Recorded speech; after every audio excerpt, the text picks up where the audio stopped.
Smanda Smart, santun, mandiri, aktif, religius, dan tangguh.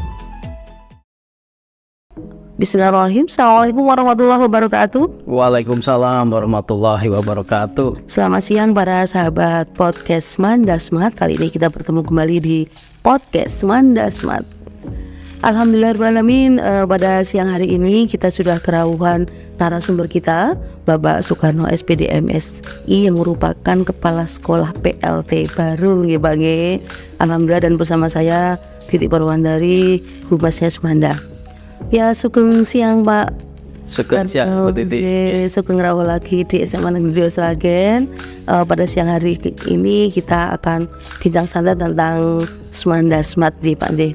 Tapi sebelumnya ini Pak, kita tidak lupa mengucapkan kepada Pak Soekarno sugeng rawuh kembali di SMA Negeri Sragen menjadi PLT Kepala Sekolah kita baru. Ini yang kedua nih Pak nggih. Jadi para sahabat podcast Smanda Smart, kita informasikan bahwa beliau ini pernah menjadi PLT Kepala Sekolah di SMA Negeri Sragen, yaitu sekitar bulan Agustus tahun 2020 ya. Kalau nggak salah itu cukup lama loh Pak, karena itu 17 bulan 7 hari. 17 hari. Oh, 17 hari sekitar itu, jadi cukup lama sekali. Nah, ini gimana nih Pak rasanya? Bagaimana ceritanya? Bagaimana rasanya penjenengan bisa PLT lagi nih di SMA Negeri 2 Sragen? Ya, semuanya disyukuri Bu Titi. Ini kan amanah. Saya sebagai ASN ya harus siap sendika dawuh di dalam melaksanakan tugas pengabdian. Kebetulan saya ditetapkan lagi sebagai PLT Kepala SMA Negeri 2 Sragen ini yang kedua. Jadi sudah hal biasa. Memang ada teman-teman juga yang sebelum saya itu juga ada yang menjabat PLT di sekolah yang sama. Setelah ada jeda, ada definitif kepala sekolah yang baru. Jadi tidak hanya satu-satunya penjenengan ya? Iya. Tetapi langkah sih. Iya. Oke, alhamdulillah. Karena dulu sudah 17 bulan 17 hari ya di SMA Negeri 2 Sragen, dan mesti penjenengan juga akan selalu mengawasi perkembangan progresnya SMA Negeri 2 Sragen. Mungkin menurut Pak Karno ada nih Pak istilah itu SWOT. Nih, strength, weakness, opportunity. Jadi kita melihat kemampuan, kemudian juga kelemahan, kelemahan dan juga mereka ada keunggulan, ancaman, apa yang kira-kira peluang ya Pak, peluang yang bisa dipakai di perusahaan-perusahaan besar. Mungkin bisa diterapkan di SMA Negeri 2 sebagai merupakan unit pendidikan nih Pak. Menurut Pak Karno, analisa SWOT di SMA untuk SMA Negeri 2 Sragen mungkin jadi pertimbangan nanti Pak, apa kira-kira mereka Pak? Dari kekuatannya dulu mungkin, kemudian kelemahan, peluang dan ancaman gitu. Gini Bu Titi, jadi SMA 2 ini setelah kami pandang dari analisis SWOT, sebenarnya dah lama kami ketika jadi PLT pertama di tahun 2020 itu, bahwa secara strength, kekuatan SMA 2 ini punya kekuatan yang luar biasa dari sudut pandang SDM-nya muda-muda, dan juga punya kompetensi yang tinggi, punya integritas yang tinggi juga. Itu dari sudut pandang sarana prasarana, daya dukungnya itu juga lengkap juga, punya potensi yang baik juga. Terus untuk weaknesses, kelemahan yang ada saya pandang sedikit untuk kelemahan di SMA 2 ini, paling karena hanya penyesuaian kurikulumnya saja yang kebetulan SMA 2 ini di belakangan baru mengikuti kurikulum Merdeka. Tapi untuk mengikuti sekolah yang lain saya pikir sangat mudah sekali. Tidak kalah ya Pak? Tidak kalah. Terus opportunity di SMA 2 ini sangat besar untuk bisa dikembangkan karena adanya strength, kekuatan yang saya sebutkan tadi, SDM-nya punya kompetensi integritas yang tinggi, sarana prasarana daya dukungnya luar biasa, terus inputnya juga luar biasa, budaya akademisnya juga luar biasa. Saya yakin masih sangat punya peluang yang besar untuk dikembangkan, untuk maju ngimbangi sekolah-sekolah yang lain. Cuma ini ada ancaman, karena ancaman ini banyak kecenderungan kita berkompetisi dengan sekolah-sekolah yang swasta.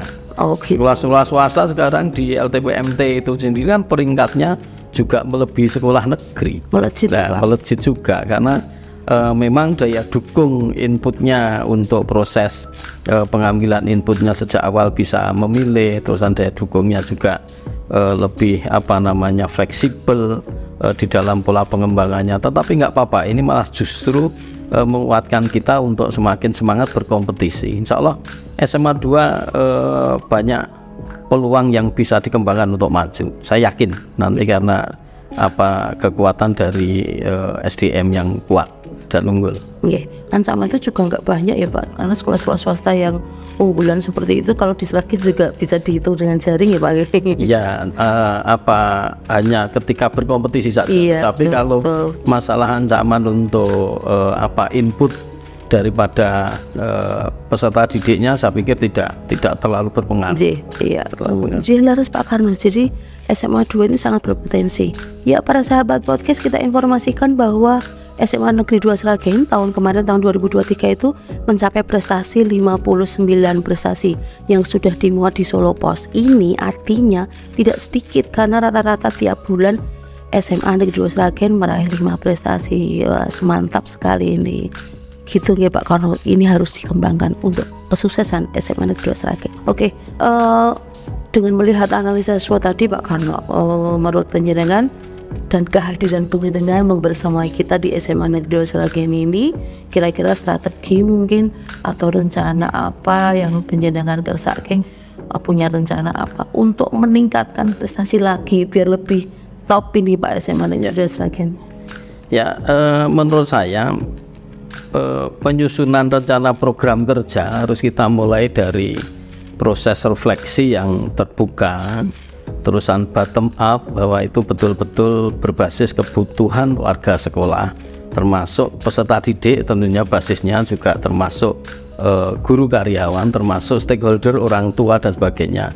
Itu menjadi pertimbangan-pertimbangan di dalam penyusunan rencana kerja sekolah. Maka kegiatan yang akan kami lakukan nanti di SMA 2 ini, yang pertama adalah nanti kita harus saling ada keterbukaan melalui refleksi diri di sekolah.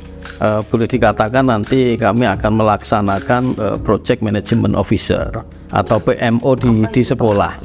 Jadi sekolah seolah-olah sebagai manajemen project tersendiri yang bisa dikelola dengan elastis dengan warga sekolah. Yang lain kita rembuk bareng untuk menentukan tujuan bersama, untuk meraih tujuan itu juga secara bersama-sama kolaborasi di warga sekolah dan stakeholdernya. Insya Allah nanti kalau itu dijalankan kebiasaan-kebiasaan refleksi melalui PMO, yang itu memang sekarang itu PMO itu adalah bagian penting dari kurikulum merdeka untuk dilaksanakan di sekolah-sekolah. Dan itu meskipun SMA 2 bukan sekolah penggerak, tapi melaksanakan PMO juga nggak ada salahnya. Bagus sekali kalau itu namanya nanti dilaksanakan dengan baik. Oh gitu ya, berarti bisa dicoba ya Pak di SMA Negeri Sragen walaupun bukan di sekolah penggerak. Memang belum familiar Pak istilah PMO bagi kami karena kami belum sekolah penggerak ya Pak. Karena mungkin kegiatan yang sudah dilakukan sudah sering mungkin ya. Refleksi atau mungkin evaluasi ini kira-kira juga harus melibatkan orang tua, siswa atau hanya? Iya, sebisa mungkin memang warga sekolah dan stakeholdernya itu melalui perwakilan bisa dilibatkan, nggak apa-apa. Kalau toh belum sempurna pelaksanaannya, paling tidak kita sudah mulai merintis untuk kebiasaan-kebiasaan baik untuk ada refleksi. Dari refleksi itu nanti pasti diketahui sumber-sumber masalah yang krusial, yang prioritas untuk diselesaikan, sehingga nanti akan disusun rencana tindak lanjut secara bersama-sama. Kalau itu sudah disusun rencana tindak lanjut secara bersama-sama, semuanya punya tanggung jawab yang besar untuk menyelesaikan masalah yang ada. Oke, kira-kira efektivitas untuk PMO ini, regulasi pertemuan atau efektivitas pertemuan itu berapa lama gitu Pak? Ya misalkan untuk awal tahun nasional mengenal misalkan taruhlah 2 bulan sekali gitu aja udah bagus. Tapi kalau nanti untuk biar prosesnya juga penyesuaiannya cepat, ya minimal 1 bulan sekali dilakukan PMO, atau boleh dikatakan untuk refleksi lah bersama-sama dengan semua warga sekolah, juga stakeholder yang ada. Oke, jadi termasuk kepala sekolah, guru, karyawan, peserta didik, orang tua, ya dilibatkan. Gitu sih. Ya ini mungkin baru ya Pak bagi kita yang bukan sekolah penggerak. Ya para sahabat podcast Manda Smart, jadi ini beliau rancangan atau strategi beliau Bapak Soekarno SPD MSI selaku PLT baru. Jadi harapannya itu melalui PMO ini ya Pak ya, nanti akan salah satu lagi meningkatkan komunikasi dan evaluasi juga tentang program sekolah, kemudian endingnya melejitkan prestasi SMA Negeri 2 Sragen sesuai slogannya smart gitu nih Pak ya. Oke, kira-kira mungkin masih ada yang mau disampaikan Pak kaitannya dengan ini? Ya, menurut saya kerjasama tim atau teamwork yang baik itu akan mempercepat proses untuk kemajuan sekolah, sehingga kepala sekolah itu sebenarnya kan secara struktural itu kan selain sebagai pemimpin juga sebagai manajer. Di situ sebagai pemimpin punya target-target, loncatan-loncatan akselerasi untuk kemajuan sekolah. Nah, caranya bagaimana? Apabila kondusivitas di sekolah atau di sivitas akademika itu bisa terjaga, sehingga kepala sekolah nggak bisa bekerja sendiri tanpa adanya dukungan dari semua warga sekolah, sehingga yang awal kita bangun nanti adalah kondusivitas di sivitas akademika itu harus kita bangun berdasarkan tujuan bersama yang dikembangkan bersama melalui refleksi atau juga PMO tadi. Oke.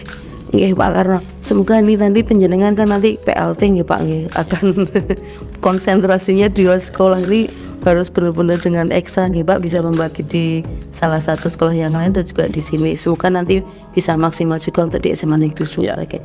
Baik, matur nuwun sekali Pak Kawanipun, bincang santai kita hanya sedikit tapi padat, insya Allah strategi baru menggunakan PMO untuk meningkatkan prestasi di SMA Negeri 2 Sragen. Oke, para sahabat podcast Manda Smart, sampai di sini aja bincang santai kita dengan kepala sekolah PLT kita baru.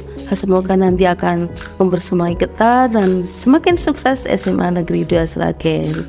Begitu, matur nuwun. Assalamualaikum warahmatullahi wabarakatuh. Waalaikumsalam warahmatullahi wabarakatuh.